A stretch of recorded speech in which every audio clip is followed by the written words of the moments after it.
E eu já queria começar perguntando pro pastor o que seria a batalha espiritual de uma forma mais resumida. O que se trata isso? O que é um pouco do mundo espiritual? Como que a gente consegue entender isso melhor? Então, aí começa, né, cara, aquela série de situação. Como é que a gente inicia uma ideia de batalha espiritual? Primeiro, eu queria te convidar nesse momento, você que vai ver aqui, cara, tenta tirar um pouco esse universo que a internet coloca de batalha espiritual da sua cabeça. Vamos para a Bíblia. Sim, né? Perfeito. Desde o Gênesis até o Apocalipse, então a Bíblia vai ser o nosso norte. Então toda a batalha que a gente vai tratar nesse episódio, ela é centralizada nas Escrituras. Então nada de especulação, nada de exorcismo, nada dessas coisas. A gente vai brincar com tudo isso, mas eu quero que esse eixo seja estabelecido sobre a palavra. A gente vai trazer as teorias das conspirações, sim, mas precisamos ter. Mas hoje é sério, é Bíblia. Hoje é Bíblia. Então, desde o primeiro momento que o homem é introduzido no Éden, ele já entra no ambiente de batalha, porque toda tentação que a gente vive, ela é um ambiente de batalha espiritual. Sim. Toda tentação. Então, pensa você que nesse primeiro momento no qual Adão e Eva estão ali no Éden, já está rolando uma batalha. Pela conquista, pela desobediência do homem, já está rolando ali um ambiente de batalha espiritual que vai definir todo o resto do ambiente de batalha. Né?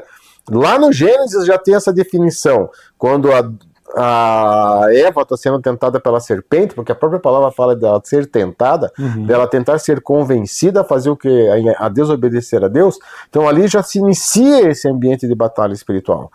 E é esse tipo de situação que a gente tem que entender quando a gente pensa em batalha. Tudo que a gente passa a nível de tentação, a nível de coisas que querem distorcer a realidade de Deus, é uma batalha. Sim. Então, tudo que envolve, qual que é o grande gap do diabo? É desconfigurar o que Deus criou. É desconfigurar o homem, é tirar o homem da presença de Deus e tirar Deus do centro do homem. Então, o objetivo da batalha espiritual por parte do inimigo é afastar ele de Deus. Afastar ele de Deus. Afastar o homem de Deus. Exatamente. E como que ele vai afastar o homem de Deus? Primeiro, enchendo ele vai preencher os seus olhos com engano. Porque a Bíblia diz que quando Eva viu, o fruto era bonito. Era atraente aos olhos.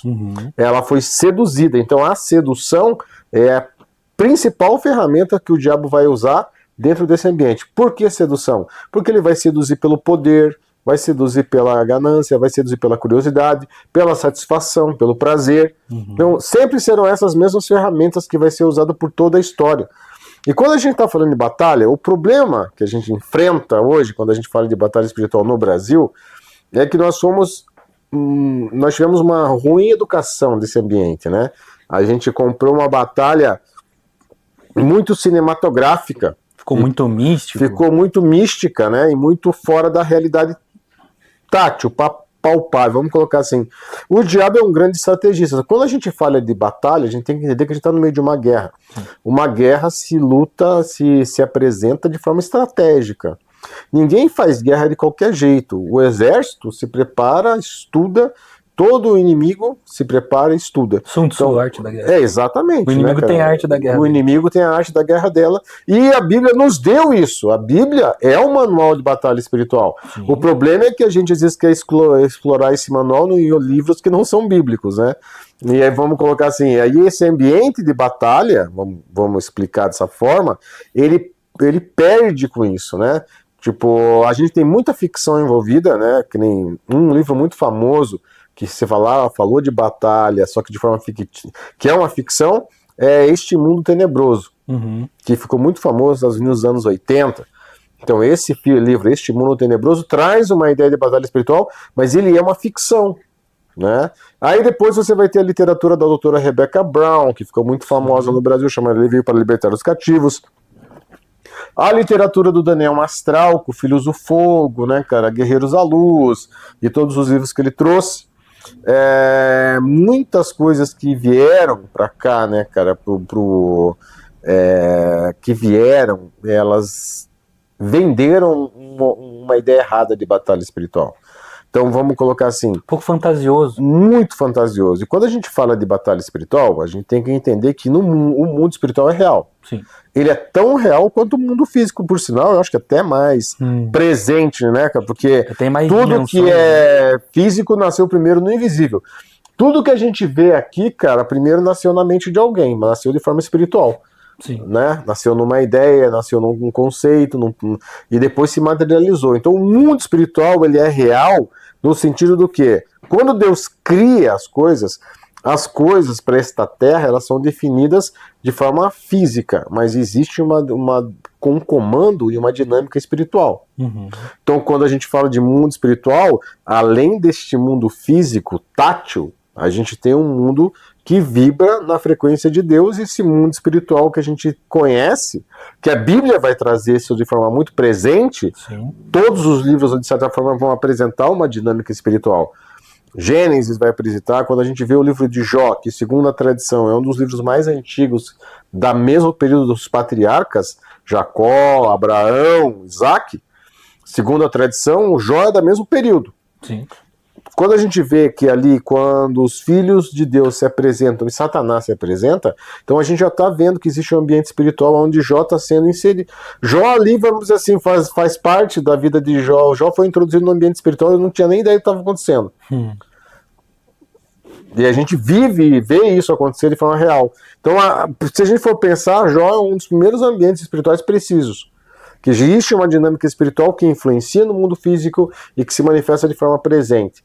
E é isso que vai sempre ser a relação da batalha espiritual. As consequências que já teve pela tentação do inimigo começaram no mundo espiritual. Começaram primeiro no mundo espiritual e atuaram na vida dele. E sempre vai ser essa dinâmica, independente de qual for. Uhum. Vamos pensar assim, existe toda aquela hierarquia que a gente já conversou no episódio passado de angiologia, demonologia, sobre os anjos terem as suas classes, os demônios terem as suas classes, e como que isso influencia a nossa vida diária. E você vai dizer assim, mas é muita gente no mundo. Entenda, Deus, o mundo espiritual é ativo em todo o tempo. Na minha vida, na sua vida, na vida de um sul-africano, na vida de um asiático, na vida de quem for, o mundo espiritual está trabalhando. Se fosse fazer conta, né, quanto que é 1/3 do céu? A gente não tem noção disso. Pode ser muito mais do que estão aqui na Terra, então... Exatamente. Esse tipo de justificativa não cabe para tentar explicar a ausência de uma batalha espiritual, porque o exército inimigo ele é muito numeroso. O exército de Deus é muito maior, muito mais poderoso, mas o do inimigo também é numeroso. Sim.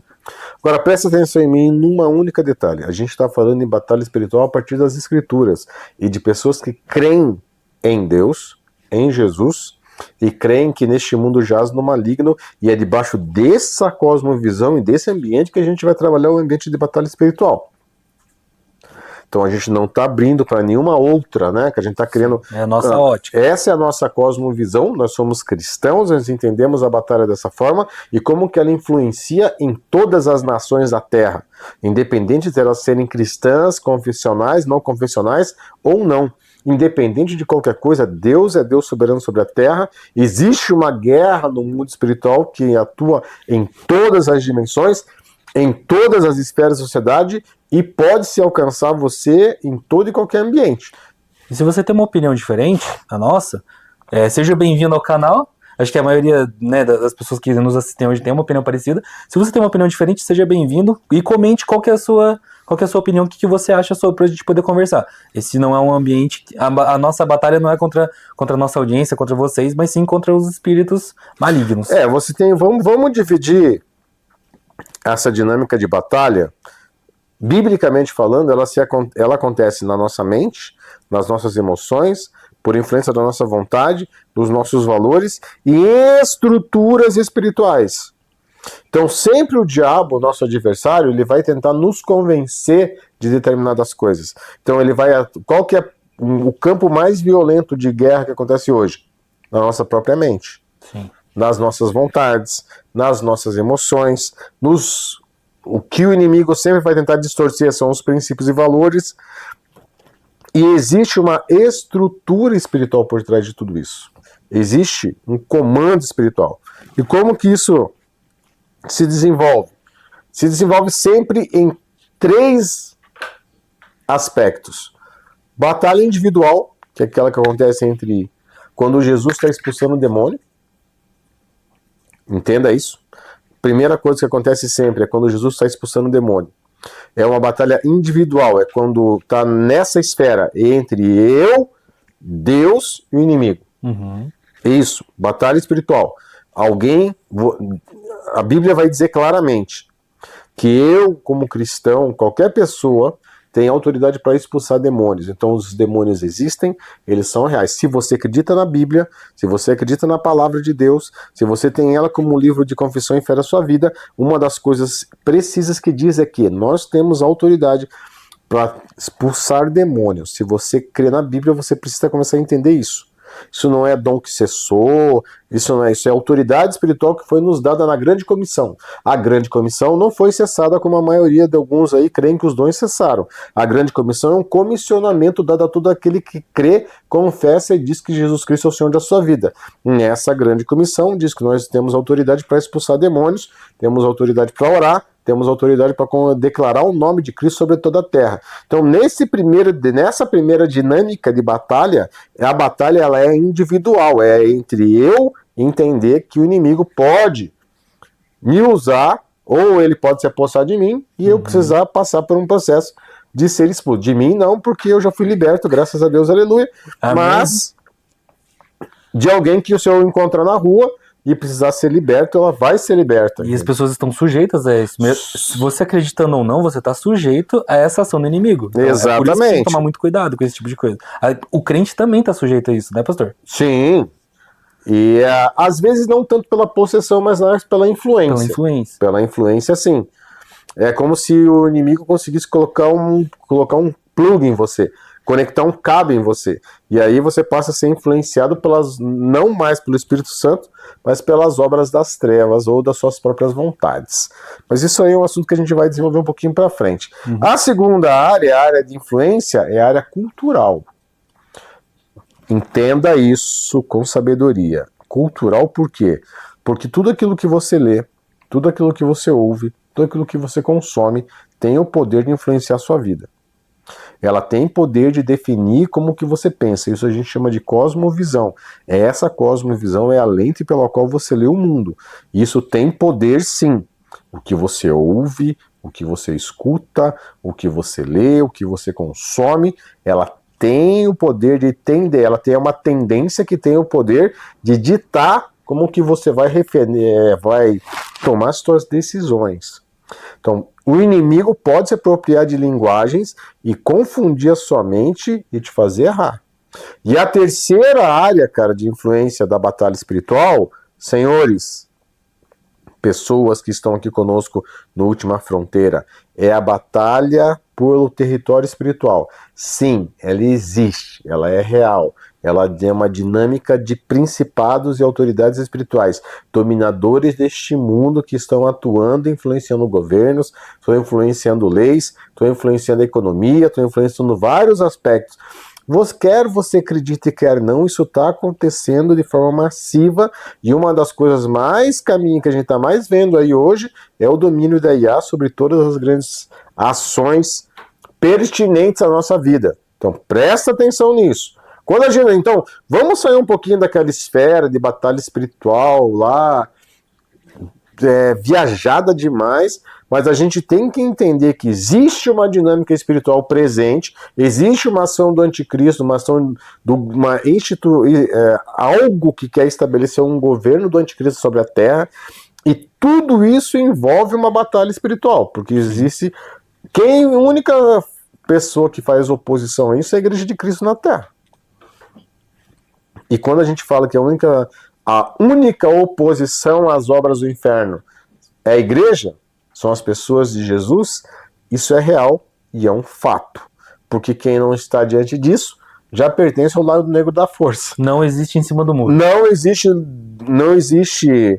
zona neutra nesse ambiente. Ou você está de um lado, ou você está de outro. E aqui já entra uma primeira pergunta, pastor. Todo mundo, todo cristão, todas as pessoas da Terra participam dessa batalha espiritual, ou é só quem escolheu um lado? Porque a gente sabe que a gente escolheu um lado, tem gente que já escolheu outro lado. Essas pessoas neutras, elas também participam da batalha? Também. E os cristãos, como que a gente entra e sai dessa batalha? Como que a gente participa disso? Como é que é essa dinâmica? Eu tenho uma notícia para te dar, você que já levantou a sua mão e já confessou a Cristo como Senhor e Salvador. Você já foi alistado para uma guerra. Bem-vindo ao time. Você não tem para onde fugir. Você pode não concordar, é um direito que você tem, mas você já foi alistado. Paulo vai falar sobre essa dinâmica que nós somos como soldados, atletas e agricultores. Nós somos cristãos e a nossa mente precisa começar a entender isso. Você é chamado para a guerra, você já foi comissionado para uma batalha. Só que uma batalha onde você já é mais do que vencedor em Cristo Jesus. Sim. A questão é que o inimigo vai tentar te convencer do contrário. Vai lançar o seu passado sobre a sua vida, vai te encher de acusação, vai tentar te confrontar de coisas que você vai se sentir tão enfraquecido que você não vai ter nem coragem. Perigoso você ter medo de expulsar demônio e medo de falar de mundo espiritual. Sendo que Jesus, nos seus 3 anos e meio, quem ele mais confrontou foi o pecado e para desfazer as obras das trevas. Né? Tipo assim, Jesus teve embates diretos, Paulo teve embates diretos, todos os discípulos tiveram embates diretos com o mundo das trevas e com o mundo espiritual. Então a gente tem que sair um pouquinho dessa realidade conformista de achar que a única coisa que eu e você fomos chamados para fazer depois que a gente entregou a vida para Jesus é ter uma vida boa. Né? Tipo assim... Já é uma notícia ruim, porque Jesus foi morto e ressuscitou, menos João, todos os discípulos foram mártires. Então, esse é o time que você tá. É o lado certo, a gente vai ter a vitória no final, mas é diferente de teologias que pregam prosperidade pra você é cristão. A gente comentou isso num episódio passado, não é fácil ser cristão. A gente acredita que seja verdade, que seja o melhor caminho para se tornar. Mas não que você vai se tornar cristão e vai receber um parabéns. Agora você é imune à batalha espiritual, agora você é imune a todas as adversidades da vida. Não é assim que funciona, né, pastor? Vamos entender assim, gente. Presta atenção em mim aqui um pouquinho.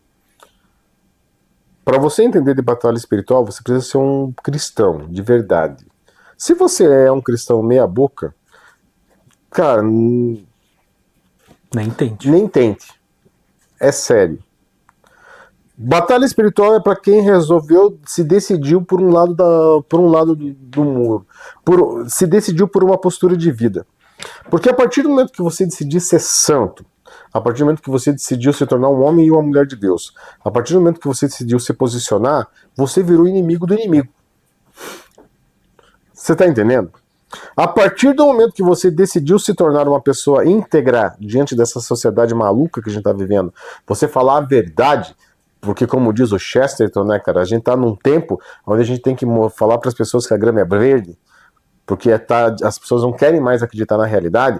Lembra quando eu falei no começo que a principal característica do inimigo é desconfigurar a pessoa de Deus da vida de vocês? Olha para o que está acontecendo na humanidade hoje. Todas essas características da nossa natureza, se você não pode definir somente 2, né? Macho e fêmea os criou, como diz no texto, você já não pode mais definir como 2. Então você está batendo direto na criação de Deus. Você está criando um cenário completamente distorcido da realidade. Você está desconfigurando aquilo que Deus criou. Deus não criou mais nada. Ou foi o Big Bang, agora somos extraterrestres, depois uma época foi o evolucionismo, agora o evolucionismo não evolui para lugar nenhum, agora nós somos tudo a poeira cósmica. Agora, então, tipo assim, Deus é sempre tirado da equação. E agora, mais do que nunca, eles querem tirar a equação do Deus de dentro do homem. Porque você é um bicho, você pode ser o que você quiser. Menos filho de Deus. Menos filho de Deus. Você pode ser o que você quiser, menos filho de Deus. E é exatamente essa a batalha no qual eu e você estamos inseridos nesse exato momento. E se você não entende isso como uma batalha espiritual, eu quero te trazer a realidade. Cara, não é só expulsar demônio. Expulsar demônio é isso aqui, ó. Isso aqui, ó. Diante do universo de batalha espiritual. Existe uma batalha muito mais brutal e selvagem e violenta acontecendo no teu Instagram hoje, numa guerra política, ideológica, numa guerra identitária, no que você não percebeu ainda que você está inserido. E a dinâmica é uma guerra espiritual, é uma guerra de narrativa. Narrativa envolve território. Quanto mais a gente não se envolve nisso, mais a gente perde espaço. E quanto mais a gente perde espaço, mais o diabo cresce. Quanto mais o diabo cresce, mais as coisas deixam de acontecer. E nós que deveríamos ser aqueles que seriam resposta para a humanidade, resposta para esse mundo caído, somos tímidos em declarar guerra. Às vezes aceitamos, né? Aceitamos, a gente não quer problema, a gente não quer treta, a gente se conforma e se convence que tá tudo bem, não estando.